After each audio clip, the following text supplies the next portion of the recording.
m'appelle Ali Ouedraogo, acteur de cinéma, comédien. Je suis promoteur culturel, réalisateur en devenir. Voilà, je suis un ex-détenu. C'est important de préciser. Aujourd'hui, je viens donc faire un partage d'expérience d'avant, pendant et après prison. Alors, vous l'avez si bien nommé, ma vie avant la prison, c'était le cinéma. Voilà, bien sûr, un élève, lorsque déjà en classe de 5e, sur le chemin de l'école, j'ai rencontré ce beau métier qu'est le cinéma. Voilà, si j'ai bonne mémoire, c'était en 2005, plus précisément en octobre. Voilà. Et depuis lors, je pense que le cinéma a pris le dessus sur les études parce que j'ai échoué au bac. Voilà, on va dire peut-être pas manque d'assiduité, non, peut-être de cinéma parce que je partais sur les plateaux, bien sûr. Oubliant l'école, bien sûr, dommage, désolé. Ma vie a basculé en 2012, oui, le 28 mai plus précisément 2012. C'est l'année où je révisais bien sûr le bac. Alors, c'est quoi? C'est des erreurs de jeunesse, je le nomme comme ça. Sinon, je déteste souvent quand lorsqu'on commet une gaffe et on met sur le dos de quelqu'un, mais tout compte fait, c'est des erreurs. C'est pratiquement en 2012 que tout a basculé et puis quand j'étais en classe de vraiment, c'est douloureux quand on se rappelle de ça. J'avais fait le choix de ne plus en parler parce que j'ai beaucoup parlé de ce problème-là. Mais quand tu acceptes de parler, il faut aussi faire plaisir à ceux qui t'ont demandé. Disons que c'est vrai, c'était une belle carrière qui était en tout cas promoteur. Je suis conscient moi-même. Et relatif à cette question-là, je dis souvent que c'est comme les Ivoiriens aimaient le dire. Tu ramasses du sable pour mettre dans ton assiette me concernant. Je me faisais du tort sans savoir. Il faut dire que le policier qui nous a pris pour nous envoyer en prison m'a dit un jour que vraiment c'est les erreurs de jeunesse. La plupart des jeunes de ton âge le font, bien sûr, mais pour toi, vous êtes arrivé à un niveau où je ne peux pas tolérer. Donc, je vais aller te faire réfléchir ailleurs, qu'à la prison. Tu fais du cinéma. À l'époque, on avait fait du film. Il y avait 4 ans en arrière. Plus précisément, en juillet 2008, j'ai été à la prison pour ma toute première fois pour le film de Tahirou, Tassiré Ouedraogo, l'avocat de cause perdue. Et il le savait, le policier. Il dit que je vais te renvoyer pour une bonne fois pour un séjour. Ben, la gaffe, c'est deux copains et moi, lors d'une sortie de show piscine. En tout cas, un copain qui n'avait pas de mobilette à l'époque. Lorsque nous, on sortait, on sort sans lui. Et on est parti, c'est dans un hyper quartier à Aura, permettons de dire le nom du quartier. Et il a pris la mobilette avec, bien sûr, notre complicité. On est revenu au quartier. Il se roule la coule comme s'il avait payé, voilà. Et puis après, les copains ont su, les amis, que ce n'était pas sa mobilette. Par contre, le propriétaire de la mobilette avait un ami dans notre quartier où on était. Et il allait lui dire que ta mobilette avec des gens que je connais. On nous condamne pour vol de vélomoteur, voilà un peu ce qui a été écrit sur le procès verbal. Oui, c'est comme ça qu'on dit le procès verbal. Aujourd'hui, je n'ai pas de regrets, on va dire ça comme ça. Une expérience très douloureuse, très très difficile d'ailleurs, parce qu'il ne faut pas flatter les gens que la prison c'est facile. Non, hein? C'est l'enfer sur terre. Alors, me concernant, moi, il faut être stratégique dans la vie. Et lorsque moi, j'ai compris tout de suite que je n'étais pas dans les mêmes conditions de la vie extérieure, notamment avec le cinéma, être avec les grands tueurs et tout, je me suis fait une philosophie en tant qu'acteur. Accepte la situation d'ici là et puis il faut vivre avec. À défaut du vin, lorsque tu as de l'eau, il faut dire que tu es en train de boire du vin. Voilà cette philosophie-là qui m'animait un peu. D'autant plus que j'avais affaire à une famille qui ne tolérait pas ces gens de trucs-là, qui m'a dit que seul ma chance va me sauver. J'étais obligé d'accepter et je jouais le jeu en acceptant, comme tu étais un acteur un peu connu là-bas, les gens étaient un peu gentils. Et le co-détenu et la direction de la GSP, mais il faut dire que c'était moi-même, on va dire quoi, ma petite expérience de comédien qui m'a beaucoup aidé. J'ai fait 3245 jours exactement dans le milieu carcéral. C'est une chance, j'aime le dire, c'est pas évident. Et lorsque j'étais là-bas pendant ces temps d'années-là, beaucoup sortent et reviennent dans un laps de temps, un mois, d'autres même 2 semaines, ce qui est quand même étrange, et d'autres 3 mois. Si c'est trop, c'est une année. Ils reviennent. Et tout le temps, lorsque je cause avec eux, je dis c'est quoi le problème? La société. La société refuse. La famille refuse. Parce que ce qui est méchant, quand tu es un ancien prisonnier, personne ne veut t'embaucher en termes de boulot. Et ça, c'est clair, vous ne me direz pas le contraire. Et moi c'est qui. J'avais cette idée-là lorsque je sortais. Et moi, j'ai préparé ma prison. J'aime dire aux anciens prisonniers qui sont toujours dans les jours-là, la prison, l'après-prison, ça se prépare. Ça se prépare parce que tout compte fait, même si on te donne 100 ans, tu connais le nombre de jours que tu vas sortir. Donc, tu prends le temps de préparer. Autrement dit, il y a des, on va dire quoi, il y a de fortes chances que tu obtiennes quoi, des sorties alternatives, notamment les permissions, des semi-libertés, des grâces présidentielles, etc., etc. Donc, attends-toi à tout cela. Tout compte fait, la sortie de la prison d'un détenu ne peut pas le surprendre. Ça, au grand jamais. Maintenant, si tu ne prépares pas, tant pis alors. Alors moi, j'ai préparé la sortie de prison en termes de projet déjà, en termes de rencontre de la société. Et au dernier moment, je dirais que ma famille est revenue pour m'aider. C'était super sympa. Et moi, que ce soit le milieu culturel, que ce soit ma famille, je ne m'y attendais pas avec cet enthousiasme, cet accueil chaleureux. Alors moi, j'ai affronté la société, connaissais un peu la mentalité et la méchanceté de ce qu'est l'être humain, en particulier chez nous. Je ne sais pas moi qui le dis. Laurent Gbadou le disait, les 3 M, c'est le Burkinabé, mais est-ce qu'un mauvais méchant? Alors, moi, j'avais un père spirituel qui s'appelait Sou Jacob, qui me rendait tout en visite. C'était un homme de culture. Il m'a dit, lorsque tu sortiras, tu vas aller dire à la presse qui tu étais et qui tu es devenu. Beaucoup t'ont connu par le cinéma, tu as disparu, personne ne sait où tu es. Tu vas leur dire honnêtement, ouvertement que tu étais à la prison. Voilà, l'idée même c'était une conférence de presse.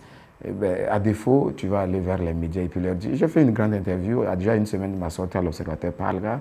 Après, les gars ont vu, les gars de la presse, ils se sont groupés sur moi comme ça pour des interviews. Et je leur ai dit, voilà, qui je suis, d'où je viens et qu'est-ce que j'ai envie de faire prochainement. En réalité, je suis allé pour chercher du boulot à un mois de ma sortie et je dis à la dame que je suis un ancien prisonnier. Elle m'a regardé, elle a fait un temps mort. Elle m'a dit qu'elle me conseillerait que si je pars ailleurs, de ne plus dire ça. J'ai dit non. Au contraire, si je ne le dis pas, des gens, lorsque vous allez m'embaucher, des gens vont contourner comme ça, venir le dire. Ah, celui-là que tu as embauché, c'est un ancien prisonnier. Voilà, il a fait ça et ça. Et là, si je vous ai dit en avance et puis vous m'avez embauché, vous lui direz, ben, quitte là. Comme mon sang, il y a mon enfant, je suis au courant de tout ça. Vous voyez un peu. Et c'est pour cela que je l'ai fait et j'assume ce qu'il y a. Et aujourd'hui, ça paye cash parce qu'on ne peut plus me critiquer. C'est moi, au contraire, qui peut peut-être critiquer celui qui a envie de me critiquer. Alors moi, la prison était très bien pour moi. Très, très honnêtement. C'est vrai, et avant la prison, j'étais copain à un ami qui est, par exemple, l'un des patrons de l'humour actuellement, Moussa Petit Sergent. On a fait d'ailleurs le film Petit Sergent ensemble. On était vraiment des frères. Hein. Et donc, au début de lui aussi, sa carrière humoristique, on va dire comme ça, il essayait de me mettre dedans, mais je me voyais pas mal. Je me voyais très mal faire rire aux gens. Donner un scénario pour que je lis ça. Et puis après, jouer un rôle, c'est mieux. Mais faire, en tout cas, rire à quelqu'un, je aimais dire à Moussa, bon, tu veux bien, mais il faut de la bonne formation. Mais étant en prison, lors des événements comme ça, je prends le micro et j'y arrivais. Et pour l'anecdote, Moussa a fait un événement qui s'appelait Rire en fait, c'est moi qui l'ai conseillé d'ailleurs. Tu fais rire, il y a un festival que tu fais rire, pense aux prisonniers parce que c'est des gars qui sont dans une coquille, ils sont tout le temps dans un esprit de hantise, viens le faire rire. Et il a écouté, il est venu, il fait... À chaque moment, la petite de rire, en fait, c'est à la Mako. Et lorsque j'ai pris le micro, j'ai joué, il avait comme invité l'un des grands humoristes ivoiriens à Galawal qui s'est levé, venir me tendre un billet de 5 000 et me dire que toi, dès que tu obtiens la liberté, vois Moussa pour qu'il me voie parce que tu as de l'avenir dans l'humour. Voilà, je peux dire que pour l'humour, c'est vrai que j'avais connu l'humour dehors, mais c'est à la Mako que ça a beaucoup pris de me voir. Moi, je suis mal réinséré. Qu'est-ce que... Il y a des détenus même qui sont... Il y a des gens, personnes qui n'ont jamais fait la prison, qui ne sont pas réinsérés comme moi. Moi, je suis très heureux avec ce que j'ai fait en laps 21 avril 2024. Aujourd'hui, nous sommes le 7... on va dire quoi mai, non 7 mai 2024. Dans un laps de 3 ans, 1 mois, avec ce que j'ai pu faire comme... Moi, je dirais que c'est des exploits. C'est vraiment des exploits. Une petite famille casée. Et puis des réalisations à n'en point fini. Non, je suis très fier de moi. Je suis très bien réussi. Déjà, je commence par le dernier point.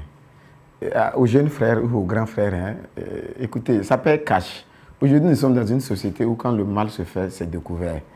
Oui, que tu sois... Il y a tellement de mots, hein, la consommation de la drogue, la délinquance juvénile comme les enfants de la rue, après tout ça, être accro des jeux hasard sans nommer de nom, Après, ça termine par le vol et surtout le grand banditisme.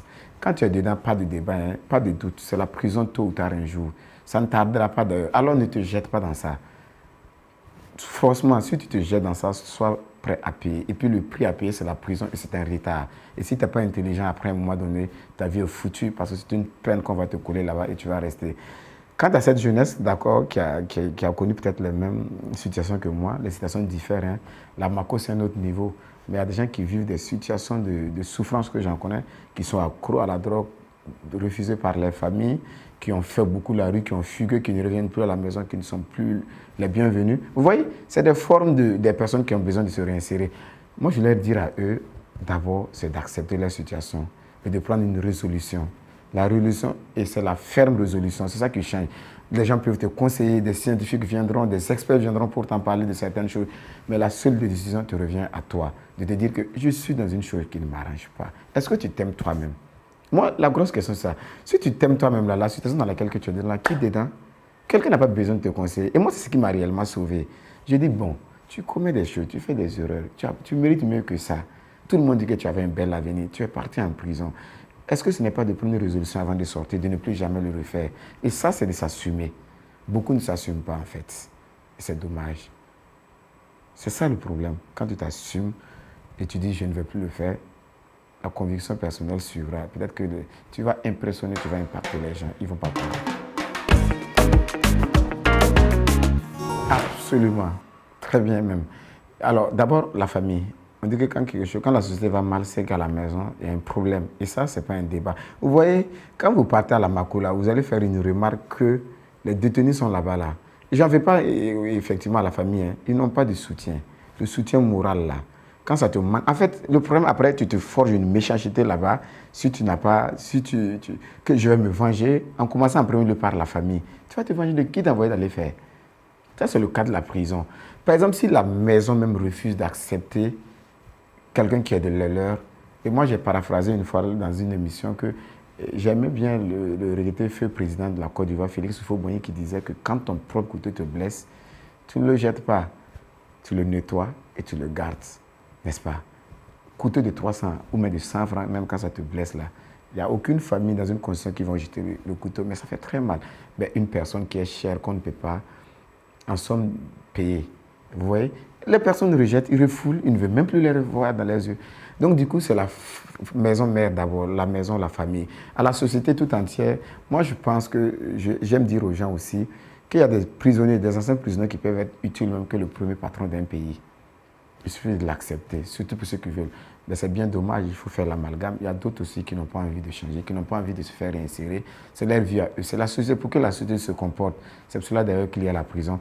Mais la société, la famille, accepter les personnes détenues pour qu'ils puissent se réinsérer. C'est là le gros problème.